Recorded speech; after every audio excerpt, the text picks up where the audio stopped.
আমরা আজকে কথা বলবো বাংলাদেশ বিলবোর্ড ওনার্স অ্যাসোসিয়েশন এর নির্বাচন 2025-27 ধর্ম ও স্বাস্থ্য বিষয়ক সম্পাদক জনাব মোহাম্মদ সিরাজুল ইসলাম ভাইয়ের সাথে। আপনি ধর্ম ও স্বাস্থ্য বিষয়ক সম্পাদক হিসেবে প্রতিদ্বন্দ্বী করতে যাচ্ছেন। এই বিষয়গুলোতে কাজ করার জন্য নির্বাচিত হওয়ার পরে আপনার পরিকল্পনা কি? যেমন স্বাস্থ্য সকল সুখের মূল, এই কথাটা যেমন সত্য, আমরা সেটাকে আসলে বাস্তবে রূপান্তরিত করতে গেলে আমাদের অনেক কঠিন সমস্যা হয়ে পড়ে। দেখা যায় যে বলে আমার একটা সমস্যা হচ্ছে, সেই সমস্যাটা হলো যে আমার এক ডক্টরের কাছে যাওয়া দরকার, কিন্তু সেটাকে আমি যে কোনো উপায়ে আসলে এটা অনেক লেট করে ফেলাই, একটা সময় আসলে ডক্টর ছাড়াই আমি দেখা যায় আর দেখানোর সুযোগ হয় না। তা আমি বাংলাদেশ বিলবোর্ড অ্যাডভার্টাইজিং অনার্স অ্যাসোসিয়েশনকে অবশ্যই আমি আমার বিভিন্ন ফেসবুক অথবা ইউটিউবের মাধ্যমে আমি তাদেরকে স্বাস্থ্য সচেতনার কথা এবং ইবাদত বন্দেগীর কথা এগুলা প্রচার করে যাব। এবং আমার যতটুকু সম্ভব, যদি দেশে কোনো রকম মহামারী আসে, সেই মহামারীর ক্ষেত্রে যখন যে ভাইরাসটা আসবে, সেই ভাইরাসের যে দিক নির্দেশনাগুলো আছে সেগুলা আমি সকলের মাঝে প্রচার করব।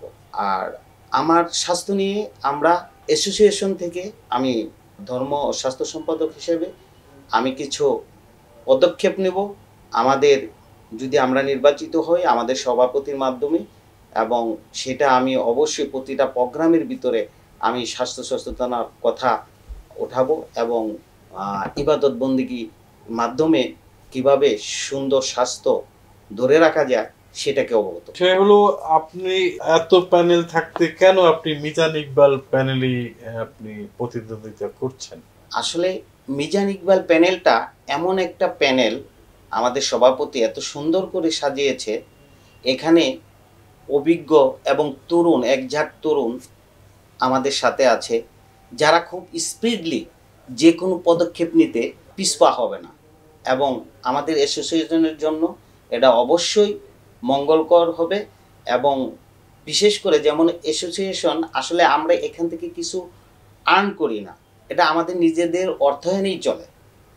তো এখানে আমাদের বেশ কিছু লোক আছে যারা বড় বড় ডোনেট করে, বিশেষ করে সবাই কম বেশি করে, একেবারে করে না। যেমন আমাদের একটা না করলে হয় না, যেমন আমাদের চেরিয়াট পাবলিসিটির কায়েম ভাই এবং সুমন সাহেব এক্সক্লুসিভ মিডিয়া, এরপর হলো রয়্যাল বুলুন মিঠু এবং এবং আরও অনেকেই আছে যারা এটাকে ডোনেট করে আমাদের প্রতিটা প্রোগ্রামকে এত সুন্দর করে সাজায় এবং সম্পূর্ণ করে।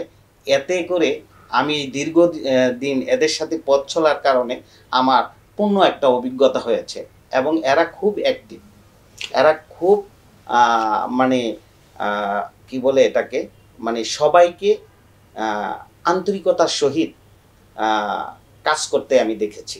যার কারণে আমার মিজান ইকবাল প্যানেল আমার কাছে অত্যন্ত গুরুত্ব প্যানেল, এবং আমি মনে করি এটা এর চেয়ে ভালো প্যানেল, আমাদের দুইটা প্যানেল হয়েছে কিন্তু এটার সাথে আসলে ওই প্যানেলের কোনো তুলনাই হয় না। এই জন্যই আমি মিজান ইকবাল প্যানেলের সাথে আছি এবং আগামীতেও থাকবো। যারা ভোটার আছে তারা কেন মিজান ইকবাল পরিষদকে ভোট দিবে? যারা আমাদের সদস্য এবং যারা ভোটার আছে, আমাদের বিজনেসের যে কোনো দুর্যোগের সময় এদেরকে আমরা পাশে পাই। আমি আশা করি এই জন্যই সবাই আবেগ দিয়ে নয় বিবেক দিয়ে অন্তত নির্বাচিত করবে মিজান ইকবাল প্যানেলকে। আপনার ভোটারদের উদ্দেশ্যে যদি কিছু বলার থাকে একটু বলবেন প্লিজ।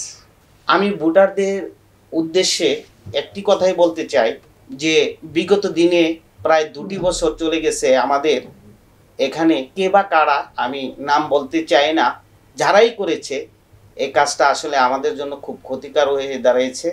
আমাদের অ্যাসোসিয়েশন অনেক পিছিয়ে গেছে এবং আগামীতে এই অ্যাসোসিয়েশনকে সামনের দিকে এগিয়ে নেওয়ার জন্য মিজান ইকবাল প্যানেলকে নির্বাচিত করুন এবং নির্বাচিত করবেন, এটাই আমি আশা করি।